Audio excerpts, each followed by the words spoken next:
Hello दोस्तों, आप लोग कैसे हो। आई होप कि आप लोग बहुत अच्छे होंगे।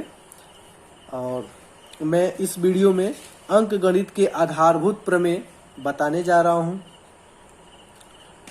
अगर आप नए हैं तो मेरे इस चैनल को सब्सक्राइब करें और वीडियो को शेयर करें, लाइक करें, ताकि ज़्यादा से ज़्यादा स्टूडेंट इसका लाभ ले सके और मेरे वीडियो को अंत तक जरूर देखें।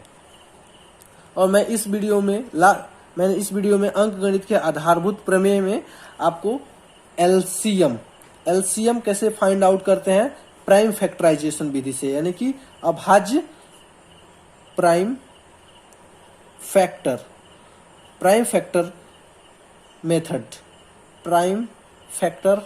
मेथड यानी कि अभाज्य गुणनखंड विधि। एलसीएम कैसे अभाज्य गुणनखंड विधि से निकालते हैं, ठीक है। और एक्सरसाइज 1.2 के क्वेश्चंस भी चलेंगे। लास्ट वीडियो में यानी कि इसके पिछले वीडियो मैंने एक्सरसाइज 1.1 खत्म कर दिया था, ठीक है। आई होप कि आप अच्छे से उसको समझे होंगे और रिवाइज करते रहिएगा, ताकि आपको हमेशा वो कॉन्सेप्ट दिमाग में बना रहे, ठीक है। अब इसमें ये जब हम एक्सरसाइज 1.2 स्टार्ट करेंगे, इसमें कुछ कॉन्सेप्ट है, ठीक है। इस कॉन्सेप्ट को पहले आप समझिए, फिर इजिली आप 1.2 एक्सरसाइज को हल कर लेंगे, ठीक है। तो इसमें है आपको जानना जरूरी है। अच्छा, एक चीज और बता दें कि पिछला वीडियो में मैंने आपको एचसीएफ निकालते हैं कैसे, ये मैंने आपको बता दिया था, ठीक है। एचसीएफ बता दिया था। अब इसमें आपको सीखना है एलसीएम। क्या सीखना है? एलसीएम, ठीक है। एलसीएम यानी कि लोवेस्ट कॉमन मल्टीपल, ठीक है। लोवेस्ट कॉमन मल्टीपल यानी हिंदी में हो जाएगा लघुत्तम समापवर्त। क्या निकालना है? लघुत्तम समापवर्त, ठीक है। तो दोस्तों चलिए, लघुत्तम समापवर्त जैसे आप बनाते हैं, एक हो जाता है। इसमें कई प्रकार की विधि होती है, ठीक है। लघुत्तम निकालने के लिए एक विधि हो गई भाग विधि। कौन सी विधि हो गई? भाग विधि, ठीक है। और दूसरी विधि हो गई आपकी यही अभाज्य गुणनखंड विधि। अभाज्य गुणनखंड विधि, ठीक है। चलिए, अब मैं आपको बताता हूं भाग विधि। पहले कौन सी विधि समझिए? भाग विधि। भाग विधि आप पिछली कक्षाओं में भी, यानी निचली कक्षाओं में भी आप पढ़े होंगे। भाग विधि आप क्लास 3 में, 4 में, 5 में, इस सब क्लास में आप भाग विधि से एलसीएम फाइंड आउट किए होंगे, ठीक है। एक बार मैं आपको रिमाइंड कर देता हूं। भाग विधि ऐसे, जैसे 4 और 6 का हमको क्या निकालना है? एलसीएम, ठीक है। एलसीएम फाइंड आउट करना है, ठीक है ना। फाइंड आउट क्या करना है? एलसीएम निकालना है। तो भाग विधि से कैसे बनाते हैं? 4,6, ठीक है, ऐसे करते हैं। ये दोनों देखते हैं कि किस अंक से दोनों क्या हो रहा है? विभाजित हो जाए। तो सबसे छोटा अंक से पहले लेके चलते हैं, तो 2 से। 2 दूना 4, 2 तिहाई 6, ठीक है। अब यहाँ इससे क्या होगा? इसके बाद से ये 2 अपना सिंगल से विभाजित होगा, 2 एकम 2 और 3 विभाजित नहीं होगा। फिर अगला स्टेप में 3 से 1 और 1। इसके बाद से ये अंक क्या होगा? किसी भी अंक से विभाजित नहीं होगा। तब अब नेक्स्ट स्टेप में क्या करते हैं? तीनों का मल्टीप्लाई करते हैं, 2 इंटू 2 इंटू 3। नीचे अगर एक को छोड़कर कोई अंक रहता है, फिर उसको मल्टीप्लाई करते हैं, लेकिन कोई अंक नहीं है, इसलिए हम इसी तीनों को क्या कर देंगे? गुणा कर देते हैं। 2 दूना 4, 4 तिहाई 12, यानी कि आपका एलसीएम कितना हो गया? और देयरफॉर एलसीएम आपका हो गया आपका 12। कितना हो गया? 12। ये रहा आपका आंसर। ये हो गया भाग विधि से, ठीक है। अब बताते हैं हम आपको सेकंड।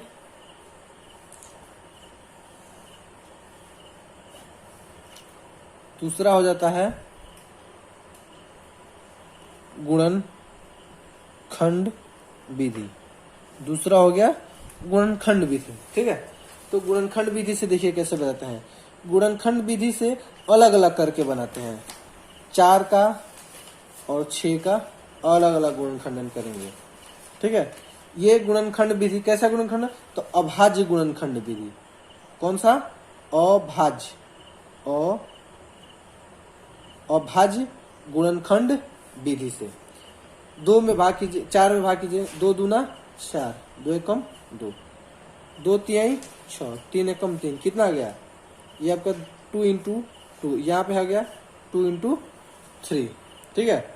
अब इसमें क्या होता है, इसमें 2 कितना है, 2 बार है, 1 और 1 2, तो 2 का पावर कितना हो जाता है 2। इसमें देखिए 2 का पावर 1 ही है और 3 का पावर कितना है 1, इसलिए LCM इक्वल टू, अब दोनों का हम तुलना करते हैं कि देखिए इसमें भी 2 है और इसमें भी 2 है, तो किसमें 2 का पावर अधिक है, तो इस वाले में 2 का पावर अधिक है, इसमें क्या है कम है। तो जो इस विधि से बनाते हैं उसमें जिसमें पावर अधिक रहता है उसको हम यहाँ ले लेते हैं, यानी कि 2 का पावर 2, ठीक है। अब अगला अंक देखिए, इसमें क्या है 3 का पावर कितना 1, तो इसमें 3 नहीं है, इसमें 3 है, तो ये लेते हैं 3 का पावर 1, यानी कि 2 का पावर 2 है, 2 दूना 4, 3 का पावर 1 3, 4 से कितना हुआ 12, आपका आ गया ये 12 आंसर। देखिए तो अभाज्य गुणनखंडन विधि से भी 12 और भाग विधि से भी कितना हुआ 12, ये रहा आपका आंसर, ठीक है। तो यही हमको विधि पढ़ना है, दोनों विधि पढ़ना है, ठीक है। तो भाग विधि आप पहले पढ़ चुके हैं और इस जो हम लेसन स्टार्ट करेंगे एक्सरसाइज 1.2, इसमें अभाज्य गुणनखंडन विधि का प्रयोग करके LCM ज्ञात करना है, ठीक है। इसमें भी कुछ फॉर्मूला है, मैं आपको बता दूं, ठीक है। ये मस्ट इम्पोर्टेंट फॉर्मूला है, मस्ट इम्पोर्टेंट फॉर्मूलाज, ठीक है। इसको आप अच्छे से याद कर लीजिएगा, ठीक है।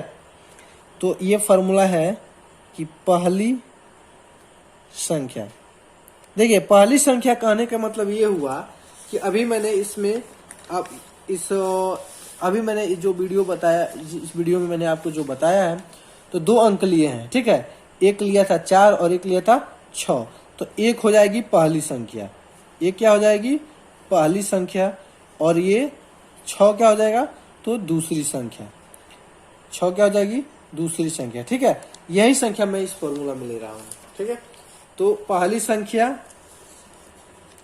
गुणे दूसरी संख्या, पहली संख्या गुणे दूसरी संख्या, ठीक है। तो पहली संख्या और दूसरी संख्या, तो पहली संख्या दूसरी संख्या बराबर हो जाता है आपका HCF इंटू LCM, यानी कि पहली संख्या का HCF और पहली संख्या और दूसरी संख्या का हम HCF इंटू पहली संख्या और दूसरी संख्या के LCM निकालते हैं, ठीक है। तो ये दोनों को आपस में जब गुणा करते हैं LCM और HCF को, और पहली संख्या गुणे दूसरी संख्या, तो आपस में दोनों का गुणनफल बराबर होता है, आपस में दोनों का गुणनफल क्या होता है बराबर, ठीक है। इसको एक तरीका से और लिख सकते हैं, पहली संख्या को मान ले A, दूसरी संख्या को मान ले B, तो HCF ये आपका हो जाएगा A, B का इंटू LCM आपका हो जाएगा A, B का, ठीक है दोस्तों। चलिए ऐसे फॉर्मूला और हम आपको बता रहे हैं, इसी में है। अब अगर पहली संख्या निकालने को कह देगा, क्या पहली संख्या मतलब कि A, तो पहली संख्या जब हम निकालेंगे तो देखिए यहाँ से, देखिए यहाँ से हो जाएगा HCF A into LCM B, और ये डिवाइडेड बाई, देखिए पहली संख्या निकालना है तो दूसरी संख्या को हम बराबर के इस साइड यानी कि दूसरी तरफ पक्षांतर करेंगे, तो गुणा में है और पक्षांतर करने पर किस में हो जाता है, ये भाग में चल जाता है, तो ये नीचे हो जाएगा, तो नीचे क्या हो जाता है दूसरी संख्या, दूसरी संख्या मतलब B, आपका एक फॉर्मूला ये भी हो गया, ठीक है। यानी कि पहली संख्या बराबर हो जाएगा HCF A, B का, और LCM A, B का हो जाएगा, A, B का हो जाएगा, ठीक है। यानी कि पहली संख्या दूसरी संख्या का HCF और पहली संख्या दूसरी संख्या का LCM इंटू ये गुणा हो जाएगा और डिवाइडेड बाई दूसरी संख्या, ठीक है। ऐसे अगर क्वेश्चन में आएगा दूसरी संख्या निकालने के लिए, क्या हो जाएगा, दूसरी संख्या निकालने की, यानी कि बी, तो दूसरी संख्या निकाल लेंगे। फिर ऐसे हो जाएगा इसमें HCF पहली संख्या और दूसरी संख्या का गुणे LCM पहली संख्या और दूसरी संख्या का, और बटा, अब यहाँ पे आ जाएगा आपका पहली संख्या, क्या हो जाएगा, पहली संख्या। ठीक है, ये फॉर्मूला ये हो गया। ठीक है, स्क्रीनशॉट कर लीजिएगा फॉर्मूला को और अच्छे से याद कीजिएगा। अब हम निकालते हैं HCF। क्या निकालते हैं, HCF पहली संख्या और दूसरी संख्या का। जब HCF निकालना होगा और पहली संख्या का वैल्यू दिया होगा, दूसरी संख्या दिया होगा और LCM दिया रहता है, तब HCF ऐसे फाइंड आउट करके HCF बराबर हो जाता है पहली संख्या, क्या होता है, पहली संख्या गुणे दूसरी संख्या, पहली संख्या गुणे दूसरी संख्या, और डिवाइडेड बाई हो जाता है यहाँ पर LCM पहली और दूसरी संख्या का। ठीक है, एक फॉर्मूला आपका ये रहा। अब आइए एक और फॉर्मूला है लास्ट, अब निकालेंगे LCM। जब LCM निकालने के लिए बोलता है, ये कब कहेगा, जब आपको HCF दिया रहेगा और पहली संख्या दूसरी संख्या दिया रहता है। ठीक है, तो इसमें भी होता है पहली संख्या, इसमें भी पहली संख्या गुणे दूसरी संख्या बट्टा, यहाँ पर देखिए, यहाँ पर LCM था, हमको HCF निकालना है तो LCM दिया है, यहाँ पे हमको LCM निकालना है तो यहाँ पर क्या हो जाएगा, नीचे HCF हो जाएगा पहली और दूसरी संख्या का। ठीक है, एक बार और फॉर्मूला को शुरू से देख लीजिए और आप इसका स्क्रीनशॉट ले लीजिए। ठीक है,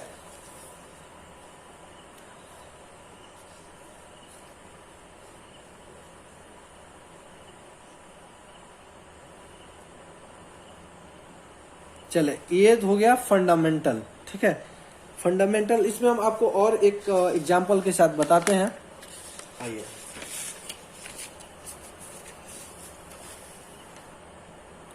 हाँ, तो एक क्वेश्चन हम एग्जांपल के थ्रू देखते हैं। ठीक है, ही देगा 6 और 20 का अभाज्य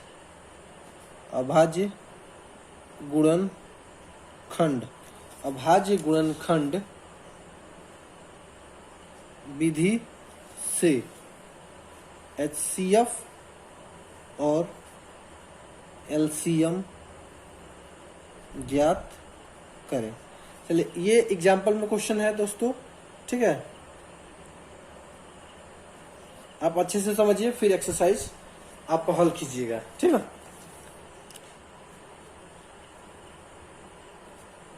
इसका हल देखिए, 6 और 12 का किस विधि से, तो प्राइम फैक्टराइजेशन मेथड से हमको हल करना है, अभाज्य गुणनखंडन विधि से। ये हो गया आपका पहली संख्या। ठीक है, पहली संख्या यानी कि A बराबर क्या मान लेते हैं, 6, और दूसरी संख्या यानी कि B बराबर कितना है, तो 20। अब अभाज्य गुणनखंडन निकालेंगे, अभाज्य गुणनखंड। ठीक है, 6 का एक साइड और दूसरी साइड में 20 का निकालेंगे। 6 का निकालेंगे अभी, 2 3 6, 10 20 का निकालिए, 10 दूना 20, 2 5 20। ठीक है, 5 1 5। यहाँ पे देखिए 6 का गुणनखंडन हो गया 2 गुणे 3, 20 का अभाज्य गुणनखंडन हो गया 2 गुणे 5। इसमें देखिए 2 का पावर कितना है, 1, और यहाँ पर 3 सिंगल है, 3 का पावर कितना हो जाएगा, 1। यहाँ पे देखिए 2 कितना है, 2 है, तो 2 का पावर 2, 5 यहाँ पर सिंगल है, यानी कि 5 का पावर कितना हो जाएगा, 1। इसलिए H, पहले हम निकालते हैं LCM। ठीक है, LCM किसका, 6 और 20 का। 6 और 20 का क्या निकालेंगे हम, LCM। ठीक है, 6 और 20 का LCM कितना हो जाएगा, देखिए, जिसमें अब इन दोनों का तुलना करेंगे। ठीक है, कंपेयर करेंगे, कंपेयर टू इससे और इससे। ठीक है, तो इसमें 2, इसमें भी 2 दिया है, तो 2 का पावर कितना है, 1, इसमें है 2 का पावर 2। तो मैंने क्या बोला कि जिसमें सेम अंक हो और पावर अधिक है, अधिक वाले को हम लेते हैं यहाँ पे, तो 2 का पावर 2। ठीक है, अब देखिए यहाँ पर दिया हुआ है 3, इसमें कहीं 3 नहीं है, तो 3 का पावर 1, तो इसको सिंपल इसी तरह ले लेंगे। दूसरा देखिए, इसमें दिया हुआ है 5। ठीक है, तो 5, 5 के पावर 1, इसमें 5 नहीं है, इसमें सिर्फ 5 के पावर 1 है, तो 5 के पावर 1 गुणा कीजिए 2 के पावर 2 यानी 2 दूना 4, 3 के पावर 1 3, 5 के पावर 1, 4 तिहाई 12, 4 तिहाई 12 और 12 पचे कितना हो जाएगा 60, 12 में 5 से गुणा करेंगे तो 60। ये आपका हो गया एलसीएम। ठीक है, ये हो गया एलसीएम। अब इसी गुणनखंडन पे अब हम क्या निकालेंगे, एचसीएफ भी आपको बता दे रहे हैं। ठीक है, एचसीएफ कैसे निकालेंगे, तो एचसीएफ में क्या होता है कि इसमें देखते हैं। ठीक है, एचसीएफ निकालने के लिए हमको पहले इसमें हम कॉमन फैक्टर ढूंढेंगे। क्या ढूंढेंगे, कॉमन फैक्टर। ठीक है, सामान्य गुणनखंड ढूंढेंगे। तो एक तरह से इन दोनों में सामान्य कौन सा है, देखिए यहाँ पर 2 इंटू 2 इंटू 5, यहाँ पे दिया है 3 गुणे 2। देखिए यहाँ पे 2 1 है और इसमें 2 1, कॉमन 1 मिला ना दोनों में, तो यहाँ पे लेंगे 2। ठीक है, अगला 2 इसमें है लेकिन इसमें नहीं है, नहीं मिल रहा है तो नहीं लेंगे। ठीक है, 3 देखिए 3 इसमें है बट इस वाले में नहीं है तो 3 को भी नहीं लेंगे। 5 देखिए 5 इसमें है 5 इसमें नहीं है तो हम 5 को नहीं लेंगे। ठीक है, तो हमारा क्या हुआ, कॉमन फैक्टर हो गया सिंपल 2। ठीक है, ये कॉमन फैक्टर हो गया और जो कॉमन फैक्टर होता है इसलिए एचसीएफ 6 और 20 का कितना हो जाएगा 2। आपका ये रहा आंसर। ठीक है, इसको हम प्रमाणित भी कर सकते हैं, जैसे मैंने अभी आपको जो क्वेश्चंस बताया है सत्यापित, कैसे इसको हम सत्यापित करेंगे। ठीक है, कि अभी जो मैंने फॉर्मूला आपको बताया है कि पहली संख्या गुणे दूसरी संख्या बराबर एचसीएफ, पहली संख्या का एचसीएफ इंटू दूसरी संख्या का एचसीएफ, दोनों आपस में क्या होता है, बराबर होता है। ठीक है, देखिए फॉर्मूला है पहली संख्या गुणे दूसरी संख्या बराबर एचसीएफ, पहली संख्या और दूसरी संख्या का गुणे एलसीएम, पहली संख्या और दूसरी संख्या का। ठीक है, देखिए पहली संख्या कितना है 6, दूसरी संख्या कितना है 20, एचसीएफ कितना आया है 2, एचसीएफ कितना आया है 2। ठीक है, गुणे और एलसीएम कितना आया है इसका, एलसीएम आपका आया है 60। ठीक है, ये एलसीएम है, ये एलसीएम 60। अब गुणा कीजिए 6 दूना 12 यानी कितना हुआ 120, यहाँ पे 6 दूना 12 120। देखिए कितना आया 120 यानी कि LHS बराबर कितना आ गया RHS, दोनों ओर से आपस में बराबर, यानी कि हमने जो वैल्यू निकाला एलसीएम और एचसीएफ, पहली संख्या और दूसरी संख्या का, वो आपस में क्या आया, जब इसको सत्यापित किए तो ये बराबर आया, यानी कि हमने जो क्वेश्चन सॉल्व किया है वो सही है। ठीक है दोस्तों, ऐसे आप और क्वेश्चंस को क्या कर सकते हैं, सॉल्व कर सकते हैं और वैल्यू फाइंड आउट कर सकते हैं। ठीक है, तो ऐसे ये क्या हो गया आपका सिद्ध हो गया। ठीक है, कि पहली संख्या गुणे दूसरी संख्या बराबर एचसीएफ इंटू एलसीएम, पहली और दूसरी संख्या का। ठीक है, और मैं एग्जांपल में एक क्वेश्चन देता हूं, ये हो जाएगा आपका 10 और 60 का। ठीक है, 10 और 60 का हम निकालते हैं। क्या क्या निकालना है, तो एलसीएम और एचसीएफ किस विधि से, तो प्राइम फैक्टराइजेशन मेथड। ठीक है, प्राइम फैक्टर मेथड से हमको फाइंड आउट करना है। यहाँ 10 यहाँ 60, 2 पचे 10, 5 1 जा 5। ठीक है, ये हो जाएगा आपका 30 से डिवाइड हो जाएगा, फिर 15 दूना 30, 3 पचे 15, 5 एकम 5, ये हो गया 2 गुणे 5, यहाँ पे हो जाएगा आपका 2 गुणे 2 गुणे 3 गुणे 5। ठीक है, चलिए तो हम पहले एलसीएम निकालेंगे। ठीक है, एलसीएम निकालने के लिए क्या करते हैं, देखिए यहाँ पे देखेंगे, यहाँ पे 2 कितने बार में है 1, या इसमें इस गुणनखंड में 2 कितने बार में है 2 बार में है, तो 2 इंटू 2 लेते हैं। ठीक है, फिर देखते हैं 5 इसमें 1 बार में है और इसमें भी 5 एक बार में, तो दोनों में एक बार में है ना, इसलिए हम एक ही 5 लेंगे। ठीक है, चलिए 3 देखिए, इसमें 3 है, इसमें 3 नहीं है, तो 3 एकम 3, यानी कि 3 सिंगल ले लेते हैं, गुणा करें, 2 दूना 4, 4 पचे 20, 20 तिहाई 60, यानी एलसीएम आपका कितना हो गया 60। अब इसका एचसीएफ हम निकालेंगे। एचसीएफ में देखते हैं कि कॉमन, ठीक है, कॉमन इसमें कौन सा, एक 2 का कॉमन मिल रहा है और एक इसका 5 का कॉमन मिल रहा है। ठीक है, तो एचसीएफ फाइंड आउट करने के लिए यहाँ पर फिर से हम डाल देते हैं कॉमन फैक्टर। कॉमन फैक्टर 2 × 5, तो 5 × 2, 5 दूना 10, इसलिए एचसीएफ बराबर कितना हो गया 10। ठीक है, अब इसको सत्यापित करना है कि जो हम एचसीएफ और एलसीएम निकाले हैं पहली संख्या और दूसरी संख्या का, वो सही है या गलत। ठीक है, इसके लिए मैंने ये फॉर्मूला बताया है, तो आप इस फॉर्मूला को स्वयं हल करें। ठीक है, और हल करके चेक करें कि आपका आंसर कितना आ रहा है। ठीक है, और मुझे कमेंट में अपना आंसर दें। ठीक है, और नेक्स्ट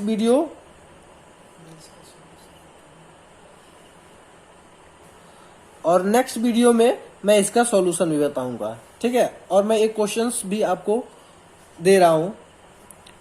ठीक है, अब इसका आप कमेंट बॉक्स में आप इसका आंसर बताएं। जो ये क्वेश्चंस मैं जो दे रहा हूं, ये बिहार, ठीक है, ये बिहार बोर्ड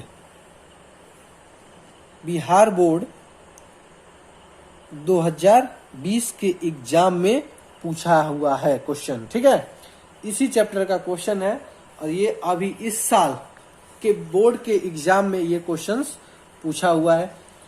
सो आप लोग क्वेश्चन को देखिए और कमेंट बॉक्स में आंसर को बताइए। ठीक है, और मैं नेक्स्ट वीडियो में आपको ये विद सॉल्व बता भी दूंगा। ठीक है, लेकिन इस वीडियो में हमें आप कमेंट में अपना आंसर दीजिएगा। तो क्वेश्चन है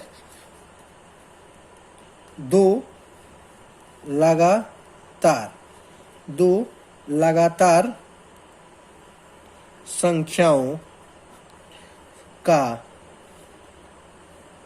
एचसीएफ यानी कि मौसा है। ऑप्शन में ए ऑप्शन में 0, बी ऑप्शन 1, सी ऑप्शन 2 और डी ऑप्शन 4। ठीक है, आप इसका आंसर हमको कमेंट बॉक्स में बताइएगा। हाँ, तो दोस्तों वीडियो एंड तक देखने के लिए धन्यवाद। ठीक है, अगर नए हैं तो मेरे चैनल को आप सब्सक्राइब करें, बेल आइकन को प्रेस कर दें, लाइक करें, वीडियो को शेयर करें, ताकि दूसरे स्टूडेंट्स भी इस वीडियो को देखकर ज़्यादा से ज़्यादा फायदा ले सके। ठीक है, और हम लोग का टारगेट है कितना, 90 प्लस स्कोर टारगेट है। तो वीडियो को कंटिन्यू देखेंगे तभी हम 90 प्लस स्कोर ला सकेंगे मैथ्स में। ठीक है दोस्तों, लास्ट तक देखने के लिए धन्यवाद।